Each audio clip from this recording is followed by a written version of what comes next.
तुम सोती पड़ी हो तो बस उठते चोर चोर चोर पकड़ लेंगे, चोर तो भाग गए। और उनके चोर का पड़ी और वो गया चीज बस वहीं छोड़ के एक पैसा भी नहीं छोड़ा, तो उसका सब धन बच गया। तो ये बात एक प्रकार से हमारी अवस्था के वहां बीती है। मैंने उनकी उस वक्त में हम वहां से शुरू से सुनी थी ये बात, उनके मुझसे बीती हुई बात सुना।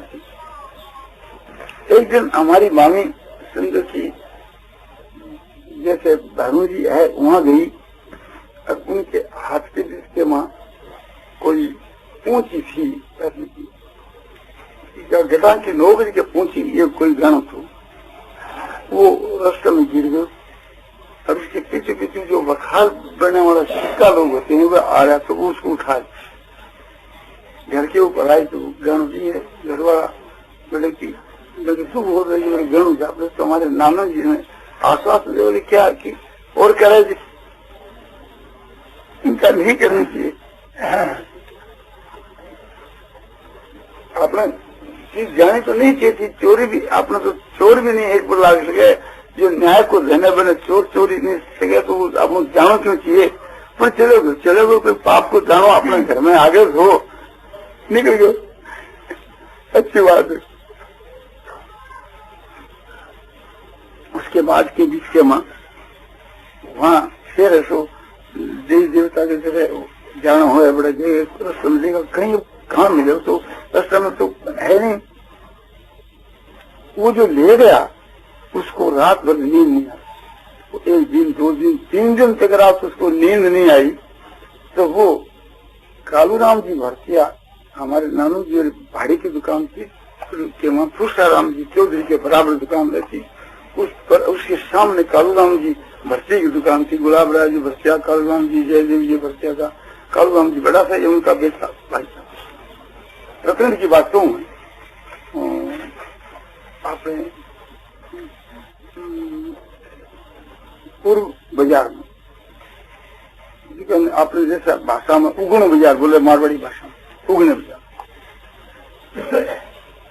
तो उस जगह के बीच के वो वहां गया उसी का बोला कि देखो कि नारवल जी की वो इस तरह से देखता हूँ देखिए मैं कहा से या गटाई नौकरी गिर गई और मैं कुछ चोरी नहीं कि मैं जमीन पर से उठा ली, क्योंकि 3 दिन हुआ कि मैंने नींद नहीं आ। तो या उनकी आप पूर्ति कर लो किसी प्रकार से, मैं 20 दिन पूर्ति नहीं करी, 3 दिन हो गया तो चोर हो गया।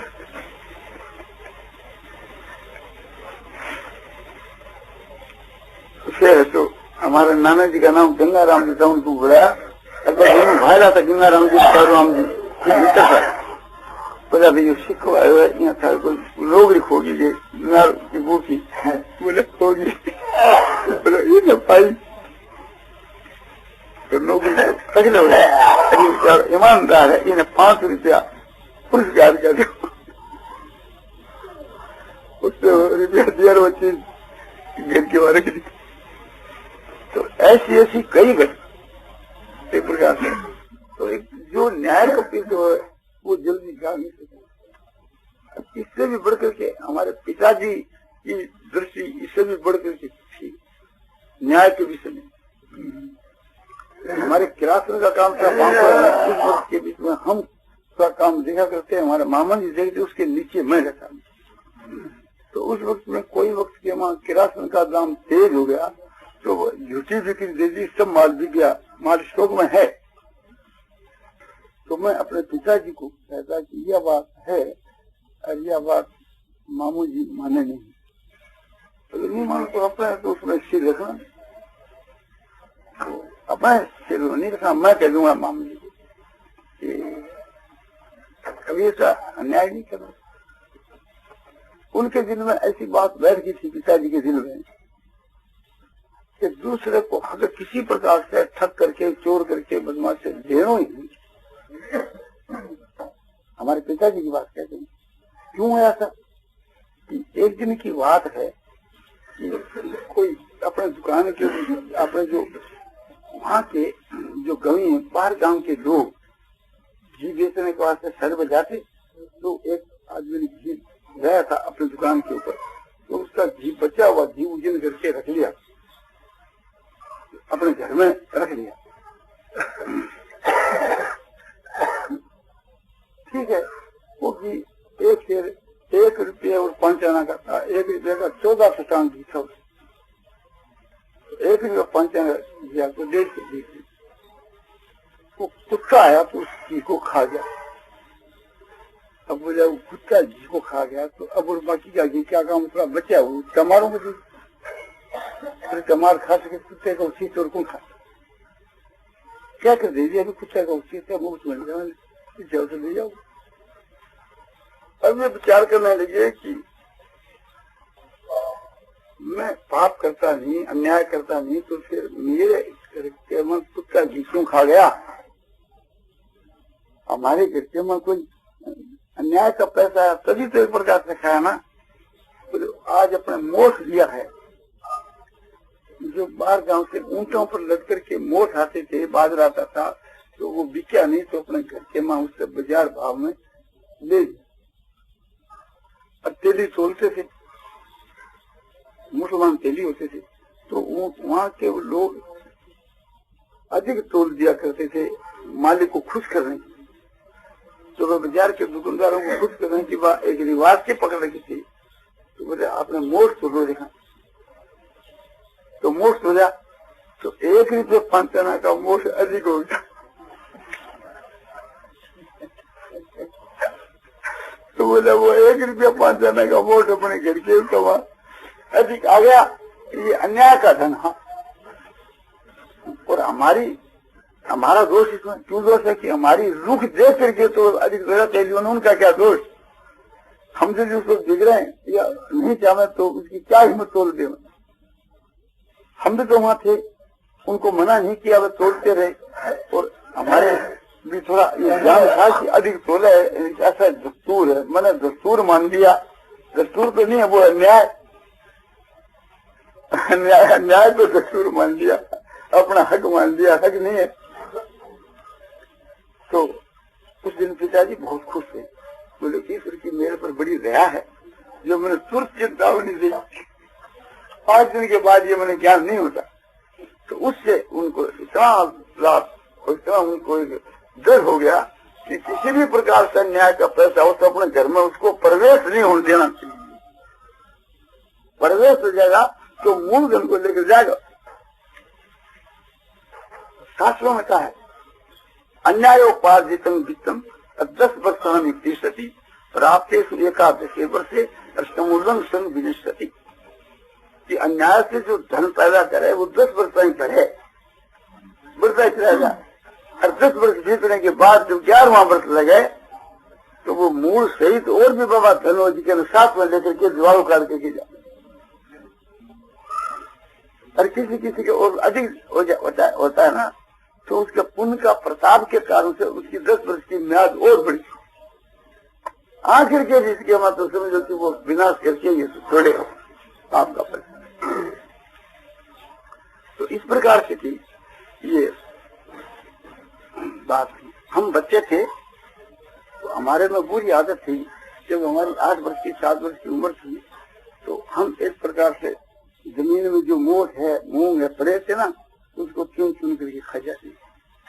तो हमारे पिता ने कहा ये कुलक्षण है, ऐसा नहीं करना, क्योंकि हमारी वो आदत पड़ गई। जैसे बालक पढ़ने के लड़का माखी खा जाता है, तो एक प्रकार से घर के तो बरसते ही हैं, तो हमको मना करते थे, और एक प्रकार से हम खा जाते थे। और एक दिन हम ऐसा खा रहे थे, इतने हमारे पिताजी आगे, हमारे मुंह में वो मोठ है। पिताजी ने कहा तुम आज मना करने पर भी फिर चुप करके दाने खाए, मंगतों की माँ तो मंगता खाते हैं, तुम कोई मंगता है क्या? दाना खाया तो मैं सिर्फ राजा की नहीं खाया, तब हमारे लगा थप्पड़, और मुंह खोला तो दाने दिखते। खोला बदमाश, एक तो तुम ऐसा किया पाप रे, जो झूठ बोल। अब उन्होंने कहानी कही, वो कहानी का हमारे ऊपर असर है। तो ये कहानी कही कि देख मैं तुम्हारे में कहानी कहता हूँ। एक ग्वालिया था, और वन में बकरी भेड़ और गायों को चराता था।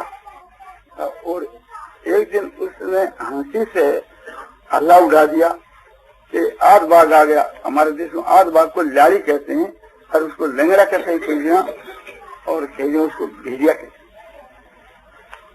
बाघ का जैसा ही होता है,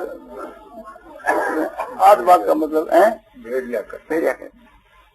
जगह अलग अलग भाषा बताऊं, हमारे देश में उसको लाड़ी कहते हैं। तो वो बाघ आ गया, बाघ आ गया, उसने पुकार लगाई तो शहर में खूब जोर की आवाज लगाने से, छोटा गांव था, सब लोग एकदम दौड़ करके लाठी दे लेकर के आए।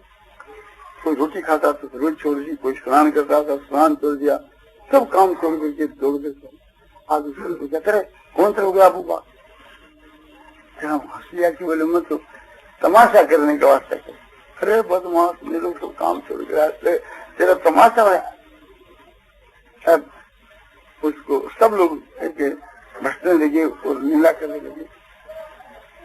एक दिन ऐसा ही मौका आ गया कि 5 के में अपने भेजी आ गया, आकर के एक प्रकार से उसको पकड़ा कर, और वो चिल्लाने लगा, रे आओ रे आओ रे, मुझको भेड़िया खा रहा है।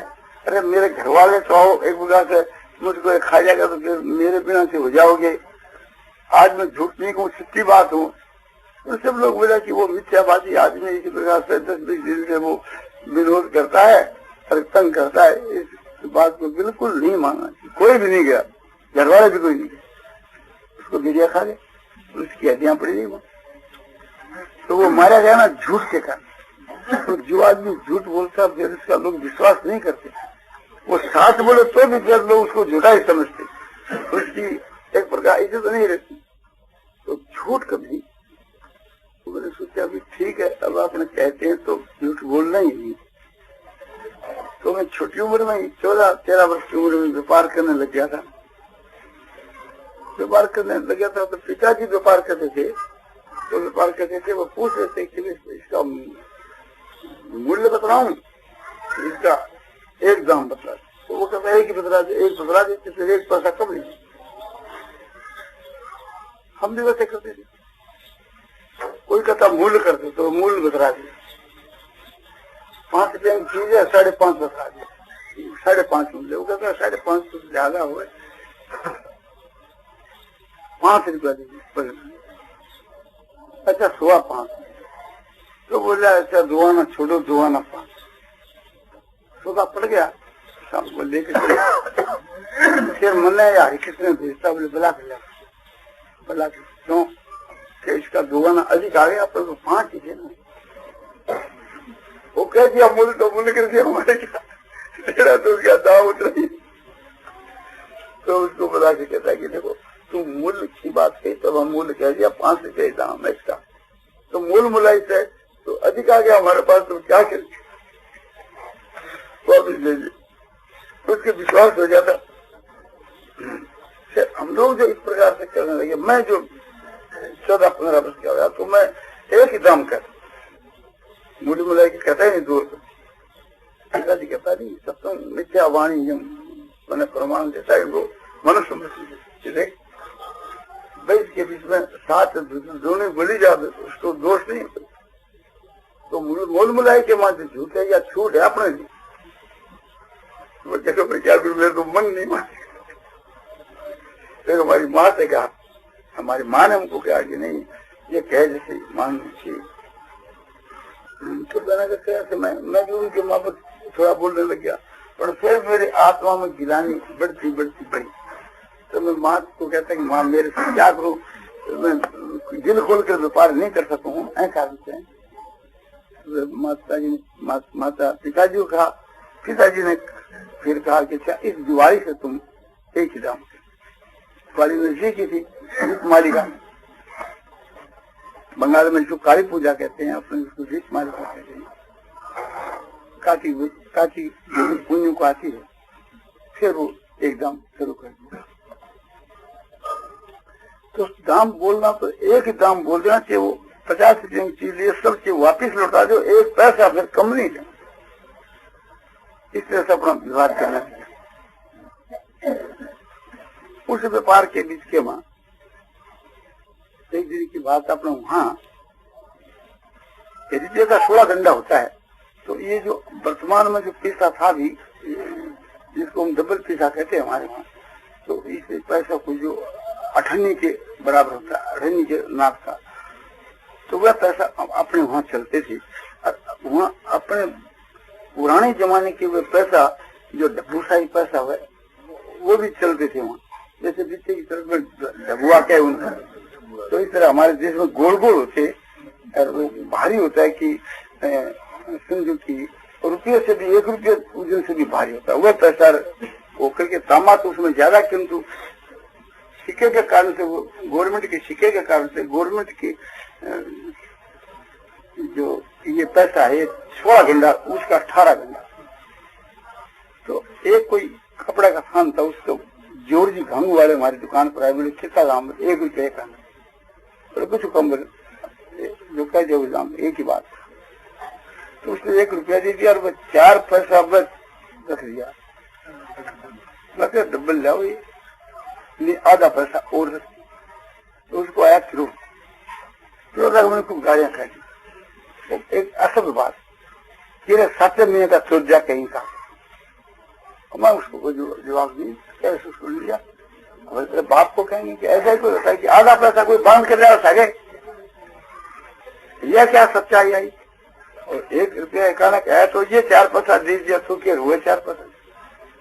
वो हमारे पिता के पास में गए, आपका लड़का तो एक क्या कहे कि इस प्रकार से हमारे साथ में असत व्यवहार कराया। पिताजी से बात पूछी, क्या क्या बात हुई? मैंने पूछा, पिताजी मैं कहा राम जी का दाम मांगा, सच्चाई के दृष्टि से आधा पैसा कम देना चाहता था, मैं नहीं ऐसा ना। आपने गाड़ियां काटी तो आपके बराबर है पिता के तुल्य, मैं उसको बर्दाश्त करती। देखो जोर जी, इन्हें कोई अनुचित व्यवहार नहीं किया, अनुचित व्यवहार तो आपने किया। इसने तो आपका मूल्य ही मांगा, आपसे अधिक तो नहीं मांगा। तो बोले आधा पैसा। बोलो सत्यता के विषय में मैं इस बात से नाराज नहीं, लड़के ने बहुत अच्छा किया और ये आधा पैसा नहीं छोड़ा, सौदा रद्द कर दिया, इसे बहुत अच्छा काम किया। ये तो आपको विचार करना चाहिए कि जो आदमी आपको सत्यता की रक्षा करे, उसके सामने पैसा क्या चीज है, ये तो आपको बर्दाश्त कर लेना। और नहीं बर्दाश्त हो तो आप मत ना सौदा, आप सीधीगा नहीं। कोई जरूरी थोड़ी है कि हमारी दुकान से आपको सौदा लेना पड़ेगा, हम तो बात तो करते ही नहीं, तो कोई बात क्या होगी यहाँ लो या कुछ आपकी जवाब तब एक प्रकार से कुछ नहीं बोले चल दिया। तो ये उस जमाने की बात हूँ कि आज के कोई आपने समझो कि 55 वर्ष की बात, आज से पहला, आज के पहले की कोई 55 वर्ष की बात और ज्यादा वर्ष। तो इस तरह से विवाह था। फिर मैं यहाँ आ गया रोजगार करने के लिए, विदेश में थे वो या बंगाल में। तो मैं आया था 61 की साल, उस वक्त मेरी 19 वर्ष की उम्र थी। उसके बाद में वहाँ देश का व्यवहार जो मेरा भाई हरिकृष्ण करता, उसने एक प्रकार से 1974 की साल तक व्यवहार किया देश के। वहाँ 61 से बाद 14 वर्ष तक और व्यवहार किया मेरा आने के बाद। 73 की साल में हमारे पिताजी का शरीर बच गया। तो मैं उनको कहता कि जैसे मैं एक ही बात कर दूं, वैसे आपने एक ही बात कहना, 2 बात नहीं, चाहे कोई लो चाहे नहीं। तो बोले भाई आप तो या तो पिताजी कहे कि मैं कहूँ जिया को, तो पिताजी कहे जिया करूँ, ठेको जिया करूँ। मैं कह पिताजी कहे जिया करूँ, तो मेरे पर भी मालिक है, मैं जिसे उनकी बात नहीं मानू तो तने तो मानू ही चाहिए। मैं कैसे कहूँ कि उनकी बात नहीं मान के मेरी बात नहीं मान। ठीक है, वो पिताजी की माफी की कर रहा। पिताजी का ध्यान 73 की साल में हो गया। अब 74 की साल लगी तो मैं भी वहाँ पिताजी की मृत्यु के वक्त वहाँ ही था। 73 की साल में वो भी वहीं था। तो पिताजी मर गए, 2-1 दिन हुआ, तब तक एक जरूरत हमको भाई हरिकृष्ण अब हमारी बात मान की बात करना। अब आपने 2 नहीं करा, क्योंकि पिताजी के कारण से वो बात ये बस चला गया, तो अपना कोई जरूरत नहीं। ठीक है, कुछ दिन से एक ही दाम बदला देना, कोई और कुछ जरूरत नहीं। हमारे कपड़े का व्यवहार था, रुई पूनी बनाना, सूत बदलना, सूत बनाना, सूत रंग आप बना करके सूत रंगाना, कपड़ा रंगाना, कपड़ा छपाना, सिंपल से कपड़ा छपाना, मजीठिया रंगाना, जो काम हमारे को एकदम शुद्ध खत निकलने उसके बाद। उसके बाद में बिलाती सूत कहते ये बिलाती सूत आने लग गया, तो उसको मिला करके भी फिर बनाने लगी, छपाने लगी। जैसे कि हमारी दुकान पर है हैंडलूम का काम, ये काम हमारे चला बरसों तक। हमारे पिताजी ने ये काम किया, हमने भी ये काम किया, हरिकृष्ण ने भी ये काम किया, जब तक देश में रहे। ये काम हमारा 25 साल तक चला, 25 से 13 38 वर्ष, 38 वर्ष के बाद जुबान उठा दी। तो एक प्रकार से हमारा कोई कपड़ा बनकर आता बाजार में, बहुत से दुकानदार रहते, तो कहता किसका है कि हरिकृष्ण का। मैंने कहा तो फिर हरिकृष्ण की प्रधानता होगी ना, तो ले जाओ। हम लोगों ने कह रखा कोई भी दुकानदार मांगे नाम लिख जाओ के थान दिया, ले जाओ, तो दे दिया, आकर लिखा दिया दुकान के ऊपर। हम लोग पूजा लिख के भेज दिया रुपया अपने घर पर।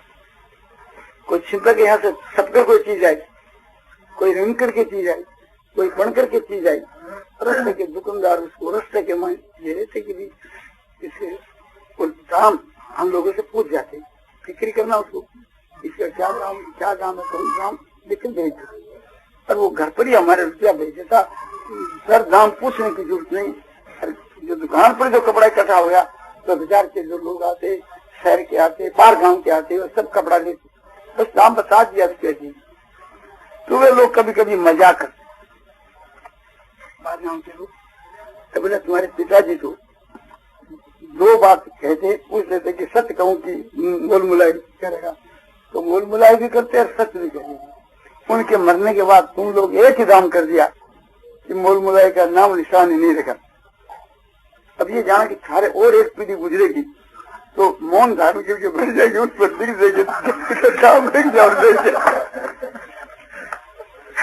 मूल का भी काम नहीं होगा। तो हम लोग हंसते थे उस वक्त में, एक तमाशे के ऊपर कैसे।